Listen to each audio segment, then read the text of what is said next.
Hey, what is going on, Fan Clan? Happy Friday. Welcome back to the channel. My name is Danny Phantom. I hope you guys are all doing well and had a wonderful week. We've got a really cool video for you guys today. A lot of you really like this video, this type of video. This is going to be our Chilling Reign pull rate details. I spent a lot of time just kind of compiling all the data, all the analysis of what things were when we opened up our packs. We ended up opening them a little bit less than what we normally would like to open. Typically for a new set, we like to open anywhere between 15 and 20 cases just to stock the storefront with singles. But because demand has been so high, we haven't opened up that much product since probably Rebel Clash. We opened much less with Darkness Ablaze. Vivid Voltage was our lowest opening ever. I think we only opened up like 7 cases. And then Battle Styles, we started opening up a little bit more. We opened up about 12 cases for this set. Pull rates were, we'll get into them in a minute here, but they were about expected, about as average. But I do want to talk about a few things revolving around this set prior to getting too much into the numbers. But before I get into anything, I want to just say thank you to everybody just for checking out this video. I really appreciate all of your support. If you could just take a moment, hit that pause button, go down below, leave a like, a thumbs up, a comment. Really goes a long way with the algorithm. But most importantly, make sure you are subscribed, have notifications turned on, enabled. Really appreciate it. Thank you so much for all of your support. Let's get into the data. First of all, before we jump into the numbers, I do want to talk about this set in general. It was a very weird set to open. Probably one of the weirder sets that I've had ever opened when it comes to a new set. I've had people ask me before, is it profitable to open up booster boxes and then just sell singles? Unfortunately, it's not. It never has been and it never will be. You can get more for product selling sealed product than you can opening up and selling singles individually inside. The only time it is worth it is if you are going to be opening up product about a week or so before release, when when pre-order prices are kind of at their peak and people who are playing competitively are trying to get staples for their deck right away, trying to get play sets of all the products so that way they can test right away, things like that. That's kind of when product is going to be the most advantageous to open. Otherwise, it doesn't make sense to open up a lot of product. It's definitely not something that I recommend. Your product is always going to be worth more when it's sealed, unlike when you open it up. It's just the numbers don't work out. So we only really open up any product prior to a set being released, so that way we can get product in your hands and singles in your hands if you so desire to want to get those because you haven't been able to pull a master set or something like that. When it comes to this set, it was a lot of fun to open because of all the alternate arts that are in there. It was probably my second favorite Sword and Shield set to open after Vivid Voltage. Vivid Voltage obviously had a lot of fun cards in it. I love the full arts from there. I do love the full arts and the alternate arts in this set, and it probably would have been my favorite set to open if the card quality wasn't so terrible. Unfortunately, all the code cards look like they just got ran over by a truck, or that maybe somebody used a bunch to kind of unlock some doors. I don't know what was going on, but there was whitening all over the code cards, which is fine because you don't need your code cards to be in mint or near mint condition, but it kind of carried through the pack. There was a lot of centering issues, a lot of white edges on many of the cards. The packs were, I had packs that had 15 cards in it. I had packs that had 8 cards in it. I had packs where every card was reverse holo. I had packs where there was no reverse holo. I had packs where after the holo rare, there was an additional 5 cards. It was very weird. It was a very weird set to open, and this happened frequently on many booster boxes. Sometimes you'll get one booster box that has this random pack, but this happened in a lot of different booster boxes where the card quality was just all over the place. I think a lot of that has to do just with the fact that Pokemon is continuously using new printers and different printers that they're outsourcing product in order to hit demand and kind of increase supply. But unfortunately, that doesn't go well for long-term investment and long-term collectors, because if they're looking to have cards that are in mint condition, possibly get graded one day, once PSA opens back up or once BGS opens back up or something of the like, they're not going to be able to do that when these card quality continues to be this poor. So I'm really hoping that they address that soon, because it's not a whole lot of fun to open up cards that are pack fresh but look like they would, they're played right away. So that was unfortunate. Other than that, the set still was a lot of fun to open. We're going to go over the pull rates in general here, and this is just all the data that we have spread out on a Google Sheet. I'm going to go over these big numbers down here at the bottom first, just so you can get a better understanding of what it looks like when we opened up packs, what you're looking for when you open up your own packs, and then I'll go over individual card data if you so wish to choose. We ended up opening 12 cases, which is quite a bit, a lot more than a lot of people open. If you are starting a storefront and if you're somebody looking to stock singles for a storefront, I do typically recommend doing about 15 to 20 cases. That should get you the master set. I don't think that would get you a master set in this. Unfortunately, we still missed it by about 13 cards, so there's quite a few of them that we missed it from, and we'll talk about that in a minute here. So we opened up 2,592 packs, which is 72 boxes. Your average hits per box is actually up a little bit from what it normally is. So a lot of people were talking about how Battle Styles was just terrible set for pull rates, and Chilling Reign has been a terrible set for pull rates. This has actually been a little bit above average. We've been spoiled for a few sets because Vivid Voltage had Amazing Rares, which was such fantastic pull rates, and then Shining Fates had pull rates like never heard of before, where every 3 packs was pretty much a hit when you had Baby Shinies, Shiny GXs, Amazing Rares, and all the like. But you got about 7.7 hits per box, which is really, really good. Usually you'll get about 7, but it's lower. 7.13 or 7.1 is typically what we would see for like Battle Styles or Darkness Ablaze or so on and so forth. Average hit per box of 7.7. That means you're more likely to get 8 hits than you are 7. We did have boxes that had as few as 5 hits, but then we also had boxes that had as many as 11 hits. And there was no common occurrence when it came to white codes. White codes, there were some boxes where we had up to 18 white codes in the box, but that just meant more holo rares. Doesn't necessarily mean more ultra rares. We had some boxes that had 18 white codes that only had 8 ultra rares in the box, so it never necessarily meant that you would get more hits. But like I said, our biggest hit total was 11. We had one box, I think, that had 3 alternate arts in it. Otherwise, the most we would typically get would be 2, but we'll go through that in a second here. Average regular art GX or average regular Vs per box, you got a little over 4, which means 1 in every 8.5 packs. You're going to pull a regular art V card. And these are kind of the numbers that make sense, because these are the numbers if you're going to the store, or if you're going to Target, Walmart, Best Buy, Sam's Club, Barnes & Noble, places like that, just to kind of buy packs. These are the numbers that you can typically expect, not necessarily the individual numbers, which are going to be a little bit more skewed based on luck, because we did only open up 12 cases, but the 2,592 is a fair sample size as far as packs go, as to what rarities you're going to be getting per hits, not necessarily specific cards, specific rarities like, you know, that Snorlax gold card or so on. Average VMAXs per box, we had 1.44, so you get about 1.5 every 25-ish packs. You're going to get a VMAX. We got a lot of boxes that had 2, some boxes that had 3, some boxes that had 1, some boxes that had none.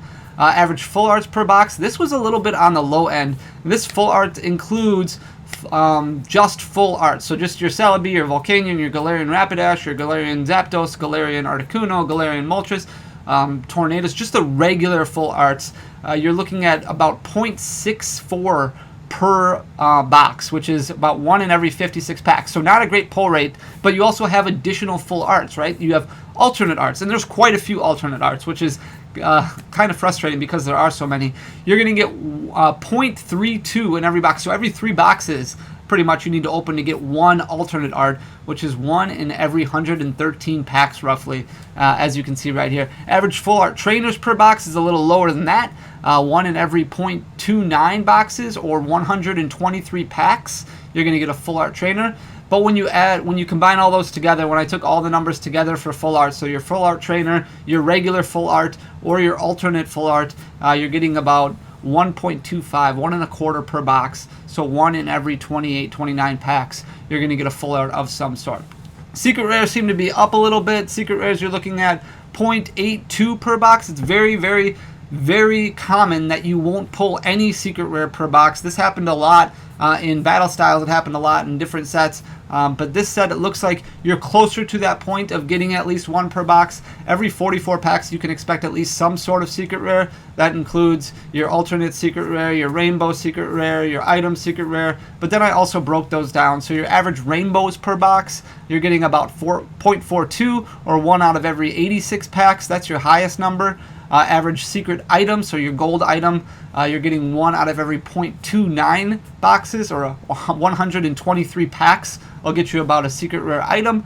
And then your average secret Pokemon per box, so that's the Bronzong, the Electrode, and the Snorlax, you're looking at 0.069 or 0.7 per box. So 1 out of every 518 packs, you'll get at least, it looks like you'll get a secret Pokemon. That's not great numbers right there. And then it's worse for your average secret alternate art. Now there's only a few in there. There's the Ice Rider, the Shadow Rider, and the Blaziken VMAX. 1 in every 0.04 boxes, or 864 packs, will get you one of those secret rare alternate art cards, which is absolutely crazy. We can go over the numbers here real quick, and you can kind of pause this if you want to look at the data on your own. but the most common regular art V that we pulled was the Galarian Articuno, or no, the Galarian Slowking, which we had 28 of them. We pulled 19 Celebes, which is every 136 packs. Blaziken V, 25. We pulled 17 Volcanion Vs, 20 Ice Rider Calyrex Vs, 22 Zeraora Vs, 25 Galarian Articunos, which is 1 out of every 104 packs. Shadow Rider, 18. That's the most expensive V card right now. For regular arts, right about $8 or so. Galarian Zapdos V, there's 23 of them that we pulled. 19 Sandaconda, 14 Galarian Moltres. That is your lowest pull rate. Or no, actually, Metagross V. That's crazy. Galarian Slowking V, 28. Liepard, 21. Metagross V is your lowest pulled. We only pulled 13, about 1 per case, which is crazy. 199 packs. That's nuts. Blissey V, 18, and then Tornadus V, we pulled 20 of them. Now you start getting into a little bit of the better cards, harder to pull cards. We'll go through the VMAXs quickly. Celebi VMAX, we pulled 11 of them. Blaziken VMAX, 14. Ice Rider and Shadow Rider, those are your most expensive VMAX cards. We actually pulled those the most. 17 apiece, 1 out of every 152 packs. Sandaconda VMAX, 259 packs, so we pulled 10 of them. Galarian Slowking VMAX was actually our hardest VMAX to pull. We only pulled 7 of them, so 1 out of every 370 packs, which is surprising because Galarian Slowking is not a competitive card. It's not a card that a lot of collectors are going to go for. It's a card that, you know, it's okay, but not necessarily the top, and that was the hardest one for us to pull. So that's why it's more important to look at the overall numbers, not necessarily the specific Pokemon numbers, because it's more likely than not that Galarian Slowking has better pull rates than every 370 packs, but that was what we found out after 12 cases. So Metagross VMAX, 13, so 1 out of every 199 packs. And then Tornadus VMAX, 173 packs it takes to pull 1. We pulled 15. Then you get to the tougher ones. So Celebi V Full Art, we only pulled 2. Blaziken V, we only pulled 2. Ice Rider Calyrex, we only pulled 3. Zeraora V, we pulled 2. Galarian Rapidash V, we pulled 2. Galarian Articuno V, we pulled 3. Shadow Rider, we pulled 2. Galarian Zapdos, we pulled 2. Sandaconda was our most popular full art that we pulled. We pulled 7, so every 370 packs to pull a Sandaconda. I do believe that that's probably pretty close. Sandaconda, I mean, come on, Sandaconda's already had an Ultra Rare. It had an Ultra Rare in Rebel Clash. It didn't have a full art, but it already had an Ultra Rare. Why are we giving it more love? Sandaconda is not my favorite Pokemon. There's other Pokemon out there that need Ultra Rares. Come on. Galarian Moltres had 2. Galarian Slowking had 4. Liepard had 3. Metagross V, we had pulled 6 of those. Blissey V, we pulled 3. And Tornadus V, we pulled 3. The only full art we didn't pull at all was Volcanion V Full Art. Out of 12 cases, to not pull a single Volcanion V is absolutely nuts. When it comes to the full art trainers, we pulled 2 Agatha. We pulled 0 Avery. We pulled 6 Brawly. That was our most popular full art, and it seems like for full art trainers, I've seen a lot of people pull that, so that pull rate actually does look like it's going to be about 1 out of every 432 packs. 1 Caitlyn, 3 Doctor, 2 Flannery, 1 Honey, 1 Karen's Conviction. We pulled 2 Clara, 0 Melanie full arts out of 12 cases. Absolutely insane. 1 Peonia and 2 Peony, 0 Seabold out of 12 cases. 0 Seabold. Nuts. The alternate art cards, we pulled 4 Ice Rider Calyrex. Surprisingly, we pulled 7 Zeraora V, which is actually my chase card. I love the artwork on that. I don't think it's going to be every 370 packs. I think we got a little lucky on Zeraora V, but we did not pull any Galarian Zapdos alternate art, and we did not pull any Tornadus V alternate art, and I do believe that you're probably looking at 1 out of every, what is it for alternate arts, 113 packs? But our numbers are, you know, I mean, it's not necessarily consistent with this specific Pokemon. I do think you're looking at about 1 out of every 3 boxes is going to give you an alternate art. Galarian Rapidash, we pulled 2. Galarian Articuno, we only pulled 1. Shadow Rider, we pulled 3. Galarian Moltres, we pulled 2. Galarian Slowking, we pulled 1. And Blissey V, we pulled 3. When it comes to the Rainbow Rares, there were a few of them, quite a few of them, that we didn't pull at all. Celebi V, we pulled 3. Blaziken VMAX, we pulled 1. Ice Rider VMAX, we pulled 3. Shadow Rider VMAX, we pulled 2. Sandaconda VMAX, we pulled 3. Galarian Slowking VMAX, we pulled 1. Metagross VMAX, we pulled 3. We did not pull any Tornadus or Agatha, or Caitlyn, or Doctor, or Karen's Conviction, or Peony. None of those rainbow rares. Out of all of the packs that we opened, that's a lot of rainbow rares that we didn't open at all. But we did open up 1 Avery and 2 Brawley. We did open up 4 Flannery, which was our most popular rainbow rare. We opened up a Clara, we opened up 2 Melanie, and 2 Seabold. Even though we didn't pull those full arts at all, we did get 2 of them in rainbow rare version, and 2 Peonia.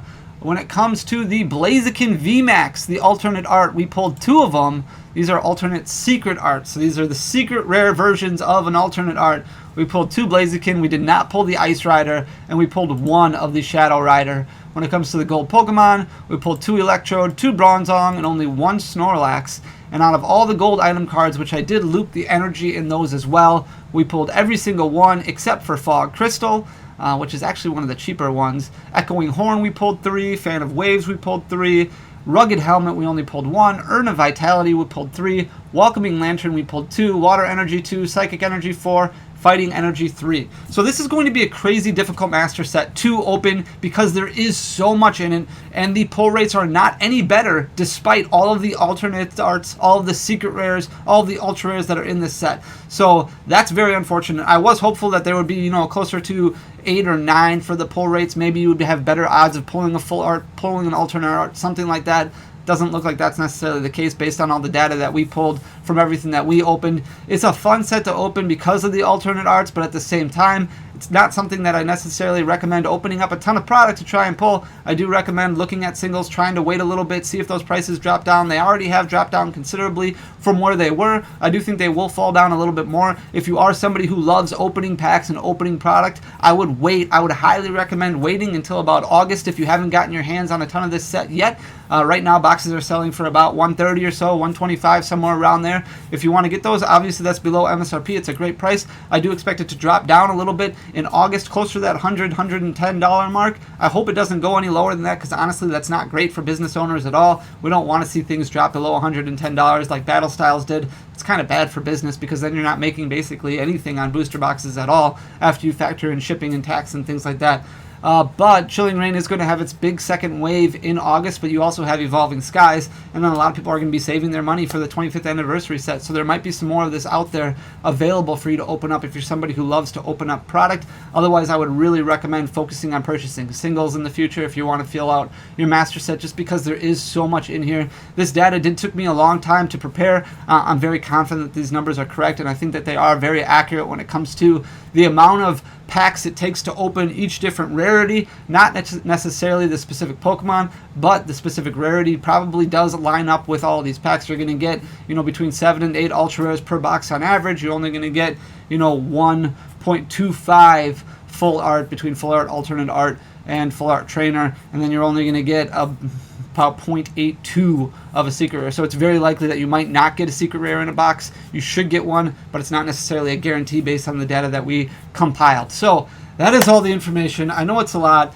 but there it all is. So hopefully you enjoy that kind of information because it is fun to kind of look at all those numbers and things like that. It takes a lot of time to put together, but I know a lot of you guys have talked to me about in the past how you enjoy it and things like that. So I wanted to make sure that we continue doing that with every set release. Guys, thank you so much. Make sure to hit that subscribe button down below. I really appreciate all the support. We are on our march to 50K. 50,000 subscribers is our next goal. And every day we just keep getting closer and closer. You guys are amazing. So make sure you hit that thumbs up button down below. Leave a comment for the algorithm. Really appreciate you guys. Thank you so much. Until next time, I'm going to go drink some water. I talk too much. All right. Peace.